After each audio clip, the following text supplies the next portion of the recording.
Μια φορά και έναν καιρό ήταν μια Μιλιά και αγαπούσε ένα αγοράκι.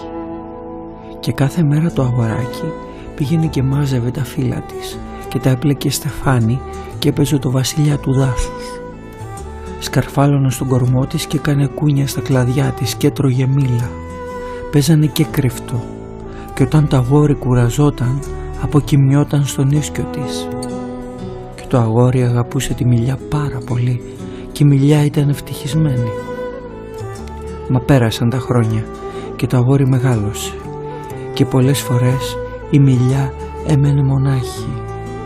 Τότε μια μέρα το αγόρι πήγε στη Μιλιά και η Μιλιά είπε «Έλα αγόρι, έλα να σκαρφαλώσεις τον κορμό μου και να κάνεις κούνια στα κλαδιά μου, να φας μήλα και να παίξεις στον ίσκιο μου από κάτω και να είσαι ευτυχισμένο».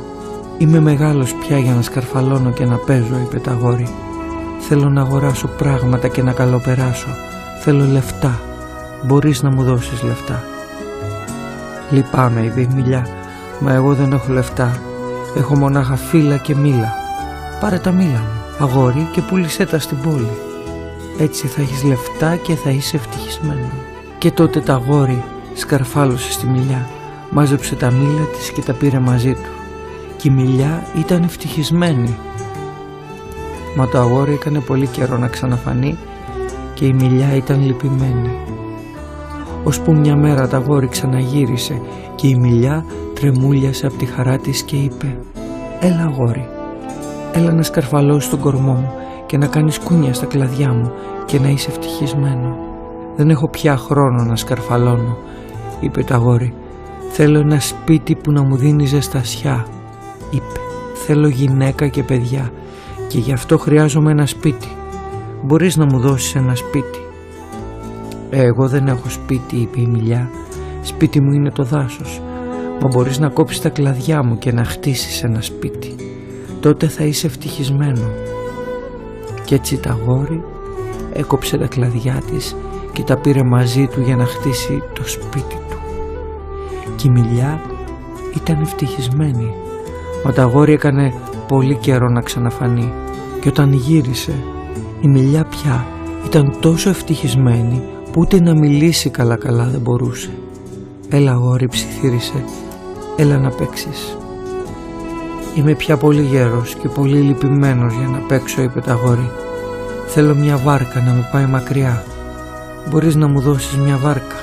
Κόψε τον κορμό μου και φτιάξε μια βάρκα», είπε η Μιλιά.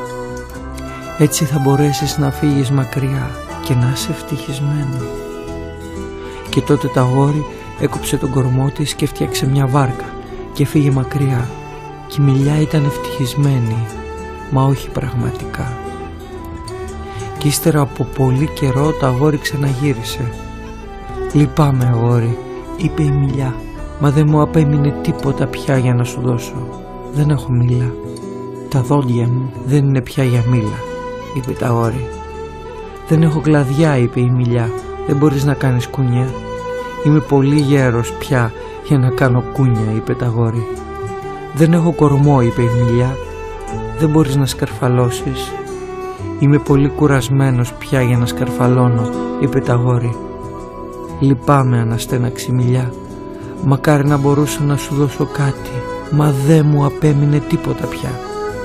Δεν είμαι παρά ένα γέρικο κούτσουρο. Λυπάμαι, δεν θέλω και πολλά τώρα πια», είπε το αγόρι.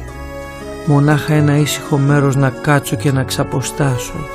Είμαι πολύ κουρασμένος». Τότε είπε η Μιλιά και ίσχυωσε τον κορμό της. «Τότε ένα γέρικο κούτσουρο είναι ό,τι πρέπει να κάτσεις και να ξαποστάσεις. Έλα αγόρι, κάτσε και ξεκουράσου».